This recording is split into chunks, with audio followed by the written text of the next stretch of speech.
पहले एक बात तो मैं स्पष्ट करना चाहता हूं, सिर्फ कल मैंने समर्थन दिया ऐसी बात नहीं है। पहले दिन से मैं, अभिजीत है, सोनम जी तो मेरे घर आए थे और इन बच्चों के साथ शिवसेना पहले दिन से है।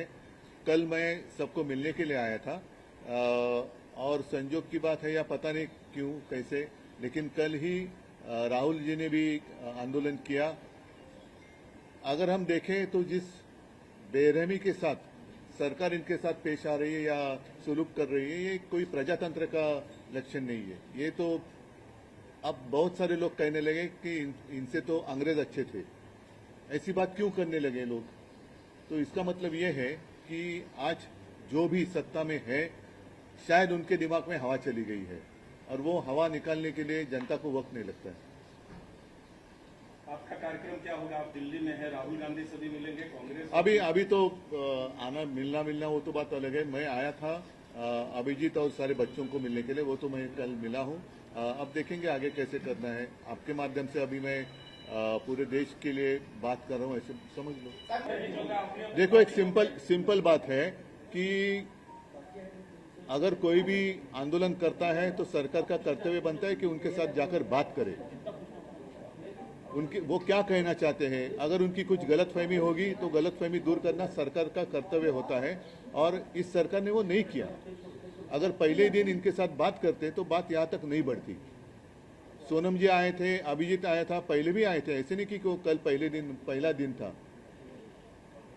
पहले भी आए थे, 1 महीना हो गया शायद, उस वक्त भी यहाँ आए थे। अगर उसी वक्त सरकार की ओर से इनके साथ कोई बात कर लेता तो आज तक ये मामला सुलझ जाता। लेकिन साथ ही मैं, जैसे हमने प्रदर्शन किया था मुंबई में और भी करेंगे हम, उस वक्त मैंने याद दिलाई थी 2 चीज़ों की, 2 घटनाएं। इंदिरा जी की एक घटना थी और दूसरी अन्ना हजारे। दोनों अनशन की बात, अनशन से जुड़ी हुई बात है। इंदिरा जी के समय पर सोनम जी के पिताजी जब अनशन पर बैठे थे लद्दाख में, तो इंदिरा जी, पता नहीं उस वक्त वो प्रधानमंत्री थी या नहीं थी, लेकिन स्वयं जाकर उनसे उन्होंने बातचीत की थी। दूसरी बात, अन्ना हजारे, पूरे देश में ऐसे माहौल था कि क्या होगा क्या नहीं होगा, लेकिन उस वक्त भी कांग्रेस की सरकार थी और मनमोहन जी प्रधानमंत्री थे। हमारे विलासराव जी देशमुख जो महाराष्ट्र से यहाँ थे, मंत्री थे या केंद्रीय मंत्री थे, उनको भेजा गया था उनके साथ बातचीत करने के लिए। तो बातचीत करना यही तो प्रजातंत्र में होता है।